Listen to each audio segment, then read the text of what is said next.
الله العظمى سید مجتبی خامنه‌ای رحمت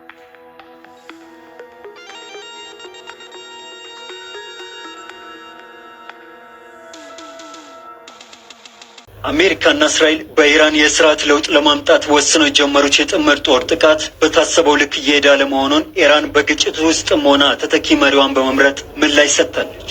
ግጭቱ በአዳዲስ ትዕይንቶች እየተሞላ በአጸፋ ጥቃቶች ታጅቦ 10ኛ ቀኑን ይዟል። እያስከተለ ያለው ውድመት በትክክል ይህን ያህል ነው ተብሎ ተሰልቶ ባይቀመጥም ከተሞችና የጦር መንደሮችን እንዳልነበር እያደረገ ስለመሆኑ ግልጽ ነው። ኢራን የአሜሪካና የእስራኤል ጥምር ጦር ስርዓቷን እንድትለውጥ እንደማያስገድዳትና እንደውም በአሰቃቂ ጥቃት የተገደሉባትን የአያቶላህ አሊ ኻሜኒ ስርዓተ ቀብር ከመፈጸሙ አስቀድሞ እጅግ በከፋ የጸጥታ ሁኔታ ውስጥ ሆና ተተኪ አያቶላዋን በመምረጥ ለአጥቂዎቿ ትልቅ መልእክት ትታለች። በእርግጥ በጥምር ጥቃቱ ኢራን ብዙ አጥታለች። ከምንም በላይ ደግሞ ለ36 ዓመታት ያገለገሏትን ጠቅላይ መሪዋን ማጣት የሚታሰብ አልነበረም። ተተኪውን ለመምረጥ የነበረው ሂደትም በከፍተኛ ውጥረትና ጭንቀት የተፈጸመ ስለመሆኑ የኢራን መንግስታዊ የዜና አውታሮች እያስነበቡ ነው። አያቶላ አሊ ኻሜኒ እንዲተኩ በኮሚቴው ስምምነት ላይ የተደረሰባቸው ልጃቸው ሞጅታባ ኻሜኒ አባታቸውን ከነጠቃቸው ጥቃት የተረፉበት ክስተት አጃይብ የሚያሰኝ ነው። የ56 ዓመት ባለጸጋው አዲሱ አያቶላ አባታቸውንና እናታቸውን እንዲሁም ሚስታቸውንና እህታቸውን ከነጠቀው ጥቃት ሊተርፉ የቻሉት በወቅቱ አብረው ባለመሆናቸው ብቻ ነው። ለአባታቸው ሁለተኛ ልጅ የሆኑት ሞጅታባ ኻሜኒ ለቀናት በተካሄደው 88 አባላትን በያዘው የሊቃውንት ጉባኤ ሶስተኛው አያቶላ እንዲሆኑ የተመረጡ ሲሆን የአባታቸውን ፈለግ በመከተል ፖሊሲያቸውን እንደሚያስፈጽሙም ይጠበቃል። ሞጅታባ ከአባታቸው በላቀ በአቋማቸው የጸኑ እንደሆነና አንዳንዶች የባሰ ግትር ናቸው ሲሉ ይገልጿቸዋል። ከአባታቸው ስር የማይጠፉት ሞጅታባ ኻሜኒ አባታቸውን በሀገራዊና ዓለም አቀፋዊ የፖለቲካ ጉዳዮች ያማከሩ እንደነበርም መረጃዎች ያሳያሉ። ይህ የማማከር ሚናቸው ስለ ሀገሪቱ የፖለቲካ ሁኔታ የበለጠ እንዲረዱና ኢራንን በሚገባ እንዲያውቋት እድል እንደሰጣቸው ይነገራል። አባታቸውን ከማማከር ባለፈ ለኢራን አብዮታዊ ዘብ ከፍተኛ የሆነ ቀረቤታ እንዳላቸውና በዘቡ አባላት ዘንድ እንደሚወደዱ፣ ያ መወደድም አሁን በመሪነት ለመመረጥ እንዳበቃቸውም መላምንቶች እየቀረቡ ነው።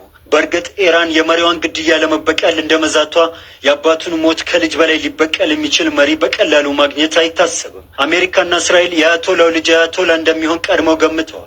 ግን ደግሞ በተለይም የአሜሪካው ፕሬዝደንት ዶናልድ ትራምፕ እነርሱ ያላጸደቁት የኢራን መሪ ባይመጣ እንደሚሻለውና እርሱንም ከመግደል ወደኋላ እንደማይሉ ቀድመው አስታውቀዋል። ለዛም ነው ፕሬዝደንት ዶናልድ ትራምፕ እኛ ካልፈቀድን በቀር ተተኪውም አይደለም በስልጣን በሕይወት አይቆይም ሲሉ ቀድሞ ዛቻቸውን የሰነዘሩት። ግን ያ የመሆን እድሉ ቀላል እንዳልሆነ በርካቶች ግምታቸውን እያስቀመጡ ነው። አብዮታዊ ዘቡ አዲሱን አያቶላ ከመቀበልም አልፎ ለስኬታማነቱ ደሙን እንደሚሰጥም ይፋ አድርጓል። ከዚህ በፊት የነበሩ የደህንነት ክፍተቶችን ለመድፈን ከፍተኛ የሆነ ጥንቃቄ እንደሚደረግ መነገሩም አዲሱን መሪ እንደታሰበው በፍጥነት ለመግደል የማይታሰብ ያደርገዋል። በእርግጥ ሙጅታባ ኻሜኒ ቀድሞም አያቶላ አሊ ኻሜኒን ሊተካ እንደሚችል ግምቶች ነበሩ።